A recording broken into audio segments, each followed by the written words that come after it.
Welcome to Washington Talk. I'm Eun Cho. South Korea is invited to a summit of rich democracies, the Group of Seven. Before and after the G7 summit, South Korea is also holding a series of meetings with major powers, including a trilateral with the US and Japan. Today, we look at South Korea's growing stature and what that means to its alliance with the US.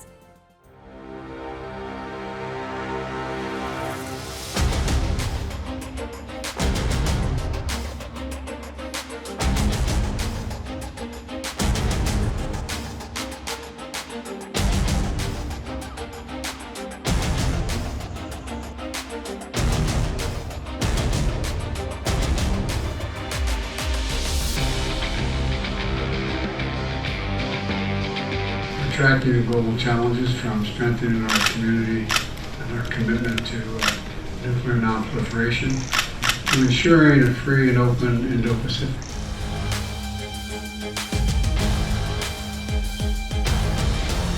한국과 중국이 서로 표방하는 가치와 정치 시스템에 차이가 있는 것은 사실이지만 상호 존중과 호혜의 정신에 따라서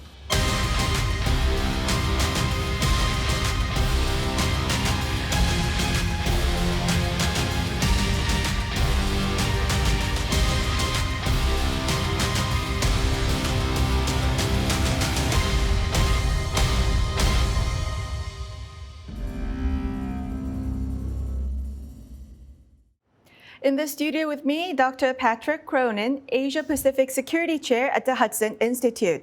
Dr. Cronin previously served as a Senior Director of the Institute for National Strategic Studies at the National Defense University. Also joining us, Mr. Anthony Ruggiero, Senior Director at the Foundation for Defense of Democracies. Mr. Ruggiero was the National Security Council Senior Director for Counterproliferation and Biodefense during the Trump administration. He was also NSC Director for North Korea. Welcome to the program. Thank you. Thank you. Now, Dr. Cronin, several leaders of the G7, Canada, Germany, and the EU will visit South Korea before and after the G7 summit. Why should South Korea expand its diplomatic horizon to going beyond cooperation with the US and Japan? How does it provide new opportunities for South Korea? Well, South Korea has global reach. It's a big, prosperous democracy and economy, and it can expand those ties by shaping the rules that are going to govern digital trade, technology export controls, to war and peace, and what's going to allow for deterrence of stopping conflict from breaking out in Asia, but also trying to end conflict in Europe. Now, Mr. Ruggiero, it is the first time in 9 years for a Canadian Prime Minister to visit South Korea, first time in 13 years for a German Chancellor to visit South Korea, and then also European Commission and European Council presidents to visit South Korea since they took office in 2019. Now, is there a growing need for these leaders to enhance their cooperation with South Korea? Well, I think so. I think this shows the success of the Yoon presidency just in its short time in office. That we're in a unique time in our history where our U.S. allies and partners really have to choose. Whereas before, in the last 5 or 10 years, I think a lot of countries were wondering where the United States is sitting on the burgeoning Cold War with China. And now that Yoon and South Korea, President Yoon and South Korea started tilting back toward the United States and democracies and really taking a harder line with China, I think that you're seeing the fruits of that labor. Now, Dr. Cronin, South Korea's previous administration focused a lot on time and energy on North Korea in its diplomacy and in its overseas trips. Did that limit and put a ceiling on South Korea's diplomatic potential and prowess when there's so many things that South Korea can cooperate with other countries? Well, perhaps if that diplomacy had been successful and had actually led to a permanent breakthrough with relations with North Korea, we wouldn't be second-guessing it. But because it failed, ultimately, yes, it did limit South Korea's aperture in terms of widening the aperture to think about the world, the region that it is so critical to. And now it has a chance, having put that diplomacy to the side, to focus on what it can change, which is the rules of the road, frankly, for our international economy during an advanced technology era when war and peace are in the offing and in the balance. Now, Mr. Ruggiero, the European Union is expected to press Seoul to send ammunition directly to Ukraine when there is a summit. And President Yoon last month indicated South Korea may provide weapons to Ukraine if there is massive attack on civilians, massacre, and a serious breach of laws of war. Do you think it is about time that South Korea sent weapons to Ukraine? Well, unfortunately, it's past time. All the things you mentioned have already occurred and have been occurring for months on end, unfortunately, because the Russians have no real, ethics when it comes to this war. Unfortunately, South Korea now sees that North Korea is involved in the Ukraine war, helping Russia, and China claims that they're not helping Russia, but of course they are. And so this is going to be another one of those where, where does the Yoon administration stand? Are they going to be with the democracies that are trying to defend a country that it was unnecessarily attacked, like what could be South Korea in the future and has been South Korea in the past? Or are they going to sit on the sidelines? I think people will notice that. Mr. Ruggiero, you just said it already past time. Now, South Korea, one day it hints at providing weapons to Ukraine. Next day it backtracks. Do you think South Korea's such passive attitude has prompted Ukraine and other European countries to court Seoul to provide more support to Ukraine? Some say this is a smart diplomacy on the part of South Korea, weighing its own national interest at the same time supporting Ukraine. Do you agree? Well, the support for Ukraine only goes so far if they're unwilling to assist where Ukraine needs it most, which is military, items. And the rumors that we're hearing now is that the president of Ukraine may be going to the summit and be in that general area. So hopefully South Korea will meet with him and there'll be a conversation about that. But you're exactly right. Saying that you're going to do something and not actually doing it is noticed. So either they are going to provide those weapons or they're not. I think we're past the time for South Korea to make that kind of decision. Dr. Cronin, how much can a country balance between its own national interest and then rallying for the big cause of supporting Ukraine? Well, every country has to balance its interests. And South Korea is in a hard position, but it's not unique. There are a lot of European countries that could be doing more to help Ukraine and to help the war effort, self-defense effort against Russian aggression. South Korea is far away, but South Korea has provided a great deal of humanitarian assistance. It's provided arms indirectly by selling arms to Poland and backfilling U.S. ammunition. It could do more, and it needs to do more. I know at the summit they've just announced that there's going to be a special program to train Ukrainian pilots. That's a role that I would think South Korea might be able to fill because there's so much expertise in training pilots, and that could be an indirect contribution to Ukraine's defense effort. Now, Dr. Cronin, Russian embassy in Pyongyang said it is closely watching whether South Korea will provide ammunition to Ukraine. Russia also threatened that if South Korea provides weapons to Ukraine, then it will arm North Korea. If South Korea provides weapons to Ukraine, wouldn't it seriously aggravate its already bad relationship with Russia? And wouldn't that put South Korea in a difficult position?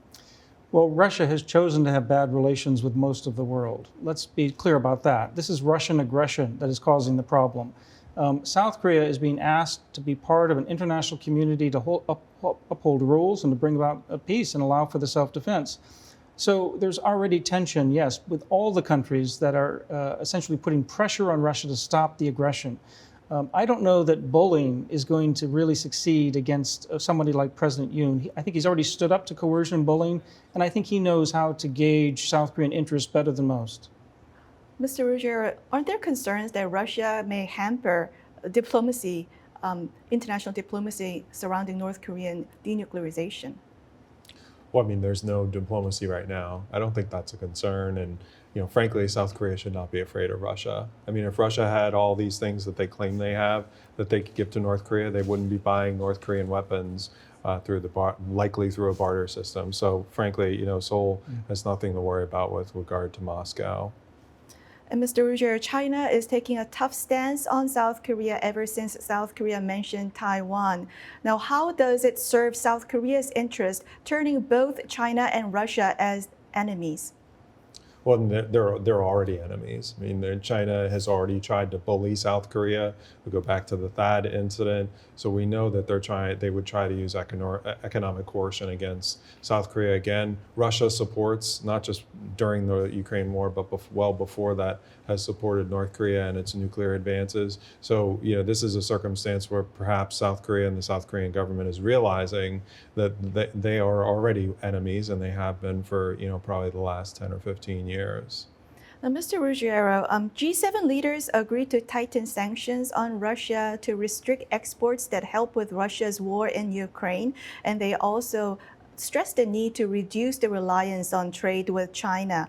As the G7 rally against the challenges posed by China and Russia, do you think South Korea should also jump on the bandwagon, especially as it strives to become the G8 possibly nation, and rather than seeking understanding from other nations about its unique geopolitical circumstances?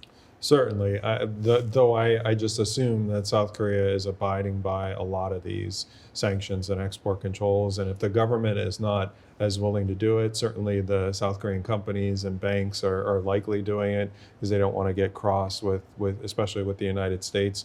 When it comes to Russia sanctions, the real issue here is going to be what is the coalition going to do against India and China, two of the biggest, and to a certain extent Turkey, three of the biggest buyers of Russian oil, and then basically violating the sanctions. When you have a sanctions program, what you do against your partners and your allies, in the case of India and Turkey, and then also against China, is usually the hardest part to solve. Dr. Cronin, President Yoon is invited to join the G7 summit, and at the G7, the United States is seeking closer alignment among the free and advanced democratic countries. By South Korea's participation, how does it specifically add to U.S. agenda at the G7? Well, it's a very important contributor. It's one of those wealthy democracies that are like the G7, which is why we're talking about having South Korea there, along with Australia and along with the United Kingdom is part of the G7, of course, but with Vietnam, with India, with Indonesia, the other countries that are invited, South Korea is above most of those economies. The way it helps is that when you're talking about guardrails on stopping bad effects from artificial intelligence, which is rapidly affecting the world's economy and insecurity, as EU Commissioner Ursula von der Leyen has said, it's South Korea among most, a small group of countries in the world that can really contribute to something that sophisticated on technology. When you're talking about semiconductors and making sure that the most advanced semiconductors don't end up modernizing the PLA military and accelerating Chinese aggression, South Korea can play a critical role in that. Even while they're balancing their economic interests in trade with China, they can still help stop the high-end technology from flowing to malign actors who may use it for military purposes. Mr. Ruggiero, considering the current geopolitical circumstances, is it difficult for South Korea to hedge between the U.S. and China anymore? Well, it's definitely going to be difficult for them to do that. I think President Yoon has made certain decisions already that has made that probably even more difficult for him. But South Korea, as Patrick said, the size of the economy, the fact that it's a burgeoning democracy or a solid democracy, it should not be siding with China. That's just their values are not the same. China wants to have South Korea really be in a subservient relationship, not an equal relationship, which is what the United States and the rest of the G7 and some of the other countries that Patrick mentioned want. So it's really President Yoon's choice, but given the choice between being a junior partner or being an equal with the democracies, I would imagine that President Yoon and the South Korean people want the latter, being an equal partner. If any one of you can take my question, South Korea experienced Chinese aggression after the THAAD incident.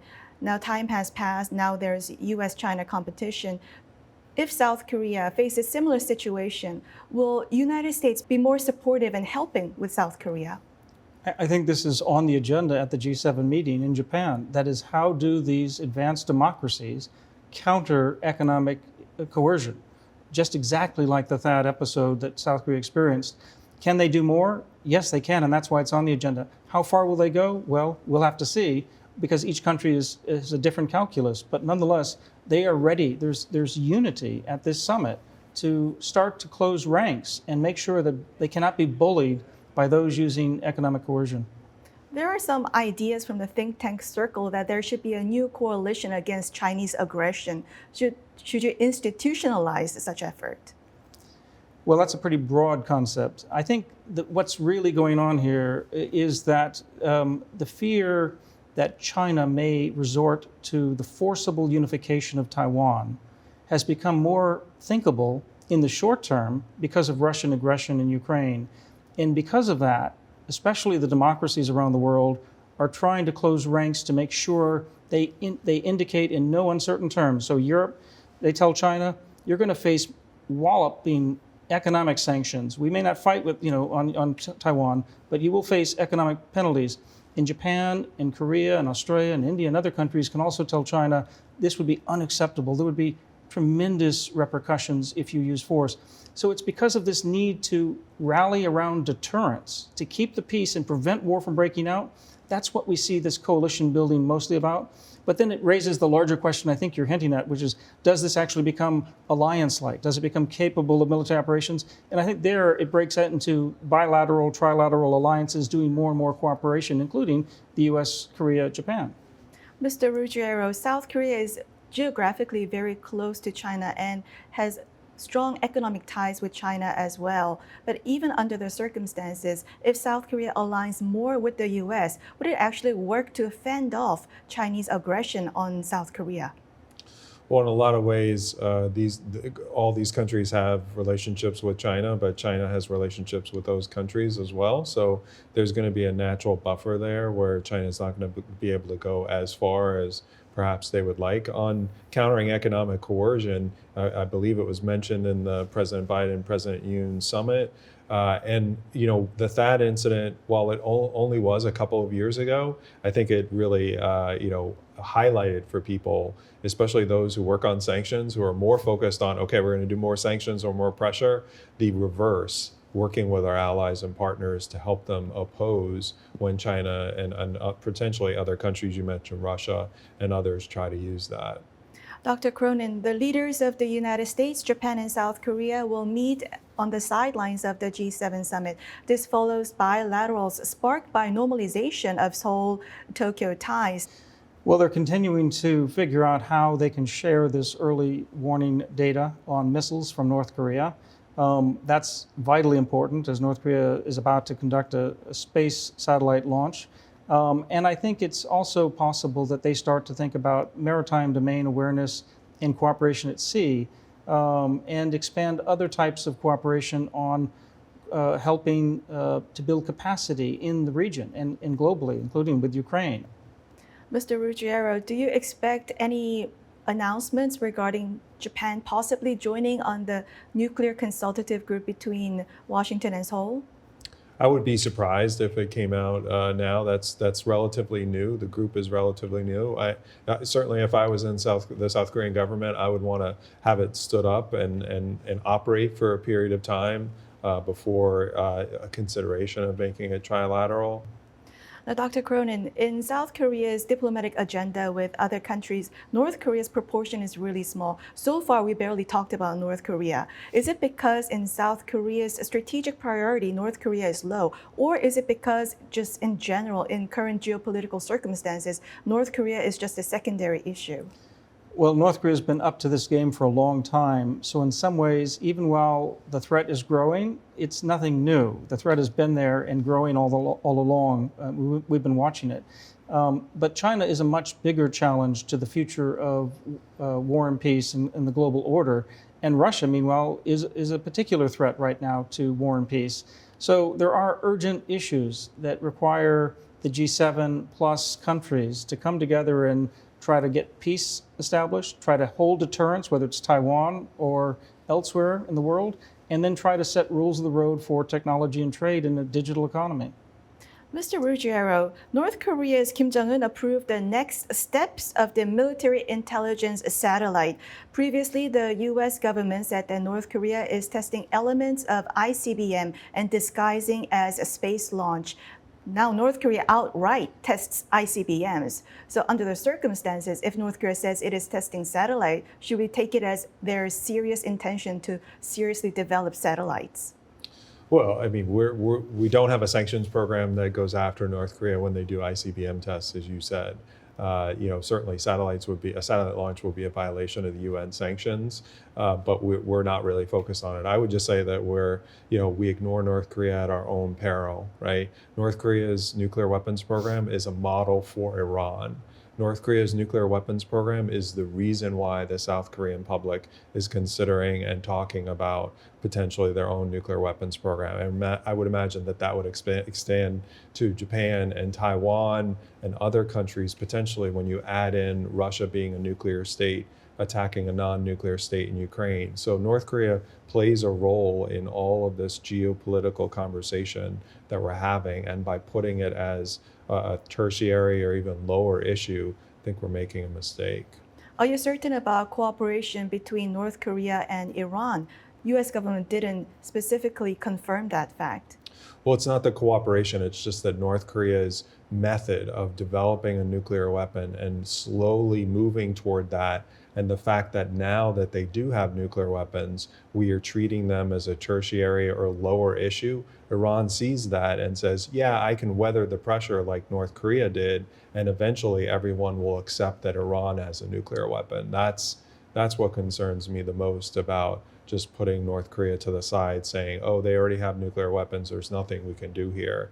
That's a mistake when it comes to the geopolitical conversation with regard to Iran and other potential nuclear programs. But there were circumstantial evidence that there have been some kind of cooperation between North Korea and Iran on nuclear issue, and it was also reported. How do you see that?